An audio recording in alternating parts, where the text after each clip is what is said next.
Hello guys, welcome to my new video. এখানে দেখতে পাচ্ছ দুটি কলাম আছে, ডেট অফ বার্থ আর কারেন্ট এজ। আমরা ফর্মুলা ইউজ করে যে কোনো ব্যক্তির কারেন্ট এজ বের করব।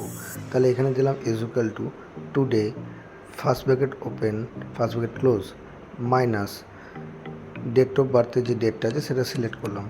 এরপরে এন্টার প্রেস করতে এরকম একটা এলো। এরপরে আমরা কি করব না, কিবোর্ড থেকে Ctrl+1 দাবালাম। তারপরে ফরম্যাট সেলস নামক একটা ডায়লগ বক্স এলো। এখানে আমরা কাস্টম অপশানে গিয়ে এই DDMMYY এটাকে মুছে দিলাম। এরপরে এখানে টাইপ করলাম YY স্পেস ডাবল কোটের মধ্যে years, double quote close, space MM space double কোটের মধ্যে months, double quote close, space DD space double quote open, days, double quote close.